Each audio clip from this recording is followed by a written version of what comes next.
In theory, Pokemon Horizons checks off all the boxes. A high-stakes, round-the-world adventure, a cast of characters like never before, a menacing group of villains shrouded in mystery, a new Pikachu who is likable but different, and of course, an anime waifu for the ages.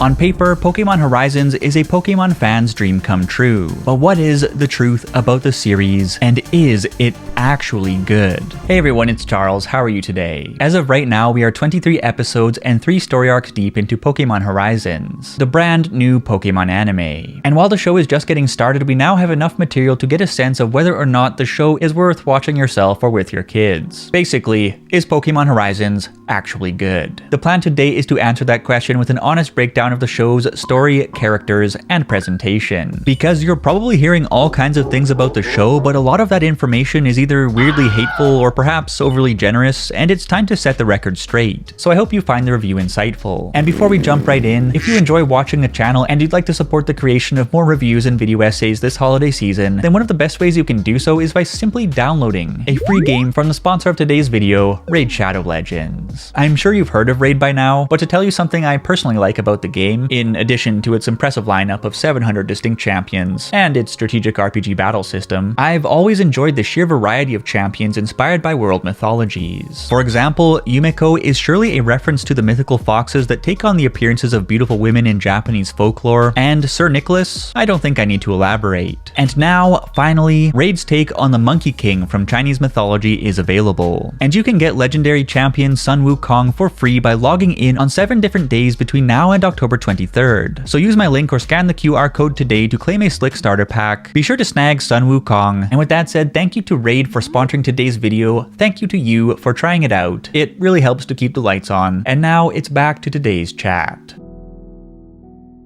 The story of Pokemon Horizons is a big departure from the story of any previous Pokemon anime series. Basically, instead of pushing the protagonist through a gym quest, league challenge, or other competitive battle structure, the show is currently set up as a traditional adventure story in which the skyfaring Rising Volt tacklers travel the world to untangle 2 big mysteries. The mysteries of Lico's pendant and Roy's ancient Pokeballs. The first ancient Pokeball appeared in Roy's possession in episode 4, The Treasure That Washed Ashore, and we soon discovered that it contained a Black Rayquaza who is one of the 6 heroes. 6 Pokemon who traveled with Lucius, the ancient adventurer who inspired Roy to become a Pokemon trainer. The Ancient Ball plotline revolves around reuniting the 6 heroes and unlocking the truth behind the legend of Lucius as Lico and Roy track down Black Rayquaza. And the Ancient Balls are also somehow connected to the pendant that Lico received from her grandmother. 23 episodes deep, we've seen the pendant protect Lico from harm on multiple occasions, react by shining brightly in the presence of ancient Pokeballs, and it appears to be the dormant form of Terapagos, a legendary Pokemon closely connected to the Terastal phenomenon who will make its game debut in the upcoming The Indigo Disc DLC for Pokemon Scarlet and Violet. But how exactly Terapagos is connected to the Terastal phenomenon, or how exactly Lico's family became the stewards of the pendant remains unknown. Either way, a shadowy organization known as the Explorers will do anything to steal the pendant, so it is clearly very important. Pokemon Horizons pendant and ball setup feels more like a Pokemon movie storyline than anything we've seen in the main series, because up until the end of Journeys, the Pokemon anime was basically an on-the-road sports anime with monsters. But whether or not you are a fan of the show's fresh approach to storytelling will depend on what exactly you want to get out of a Pokemon TV anime. Some people will appreciate that the anime is finally trying its hand at a swashbuckling adventure, but others will surely miss the clarity and the straightforward milestones of the league format and the focus on organized battles that defined the previous era of the show. That said, one aspect of Pokemon Horizons that I think is a big win over the preceding series, Pokemon Journeys, is the actual structure of the story and the episodes. Whereas Pokemon Journeys ran on self-contained episodes that usually switched themes and locations from one episode to the next, Pokemon Horizons is built on multi-episode regional arcs broken up by airship travel. So far we've had an 8-episode arc set in Kanto, a 10-episode arc set in Paldea, and are currently in the midst of a Galar arc that will be at least 7 episodes long. What this means is that we are doing a round-the-world adventure for the 2nd series in a row, but that each location is fleshed out more meaningfully, and that there is a much stronger sense of continuity between episodes. The downside downside of the globe-trotting adventure format is that much like the Galar region in Pokemon Journeys, Paldea may not get as much time in the limelight as Kanto, Johto, Hoenn, Sinnoh, Kalos, or Alola. The upside is that the anime once again offers an experience quite distinct from the corresponding video games that blazes its own trail rather than sticking to what is known. And one aspect of the new structure that I absolutely love is the Brave Asagi, the airship that the Rising Volt Tacklers ride from one location to the next. We actually spend a fair bit of time aboard the ship, and it makes the series feel like a big road trip with friends along the lines of Final Fantasy XV.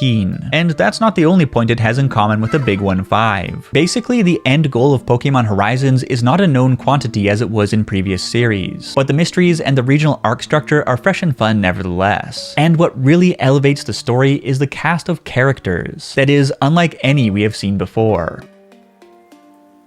Initially, the show was pitched as an adventure starring two co-protagonists. The introspective, empathetic Liko, who is just trying to find her footing in life, and the typical shonen anime protagonist Roy, who joins the Rising Volt Tacklers to chase down the dreams he's already set his heart upon. It's an interesting combination, but there is so much more to the character roster worth talking about, because the show is very much focused on the entire Rising Volt Tacklers crew, rather than just the so-called dual protagonists. What's especially interesting is the two-tier setup of mature characters and rookie characters, because for the first time in the history of the show, we have a group of adults traveling with a group of kids, and that just completely rewrites the character dynamics we've been accustomed to up until now. Basically, the grown-up characters are all people who bailed on the grind of the adult life to take a crack at reaching brand new horizons, and they mentor the rookies while grappling with their own personal issues. Whereas the younger characters are only just getting going, and it's been a treat to see them get stronger, more confident, and more mature in every episode. Each of the Rising Volt Tacklers is unique, flawed, and has their own story to tell, and one of the best aspects of the show is just seeing these characters interact and grow together. One potential weakness of the large roster of protagonists is that the screen time is split among quite a few faces, not to mention that the rookies may be relying on the experienced trainers a little bit too much. But a strength is that we now have a cast of characters that is quite relatable to both kids and adults, and I think this is a big plus for the show. As for the villains, the Explorers function much more like one of the classic evil teams from the Pokemon video games than the recurring quote-unquote bad guys of the Ash Ketchum era. On the positive side, having a group of baddies that is actually menacing and capable amps up the tension. On the negative side, we miss out on the comedy that could only be delivered by a band of lovable idiots like the Team Rocket trio. As such, the role of being the funny people has shifted onto the main cast and Liko's hilarious faces, but the situations are just never as zany or charming as the antics of Jesse, James, Meowth, and the Big Blue Thing. On the whole, the two-tiered setup makes the cast relatable to both kids and adults, and the characters of Pokemon Horizons are both wholesome and varied, even if the comedy is a little bit tamer.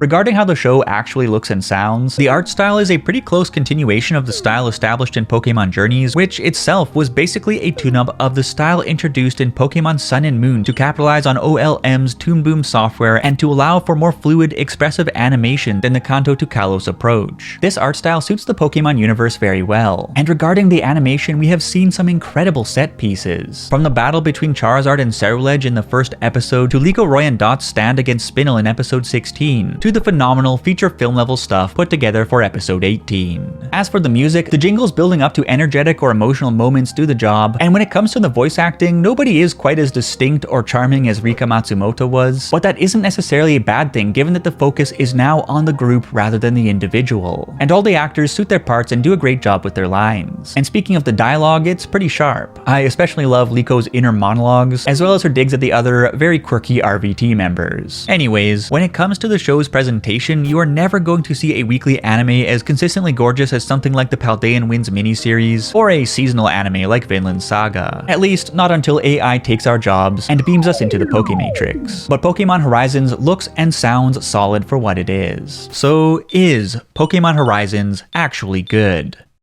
Yes, it is. Like any show, Pokemon Horizons has its shortcomings, but I think it was time for a fresh take on storytelling in the weekly Pokemon anime. The two-tier cast really shakes things up, and it's a great show to watch by yourself or with your kids. I think the biggest hurdle facing the anime is simply the fact that it is so different from what came before it. Because whenever something is so drastically different, you can be sure that there will be a certain degree of salt, fire, and disappointment. Honestly, I thought that the hate directed at Go was intense enough back in the day, but nowadays half the comments on every video video I make are people raging about how the show is terrible because Ash is no longer in it, which is a bit ridiculous. I mean, I miss Ash too. He's an iconic character and his adventures connected me to my childhood, so it was pretty tough to see him go. On the other hand, the relentless negativity since his departure has made making videos about the anime considerably less fun, at least for the time being. It is what it is, but hopefully those who don't want to let go of Ash will give the show a proper chance, or at least stop whining, and the tale of the rising Volt tacklers will fill both old and new fans with inspiration and a hunger for adventure. Either way, Pokemon Horizons is a good weekly anime for kids, adults, and families. But how about you? What do you think of Pokemon Horizons?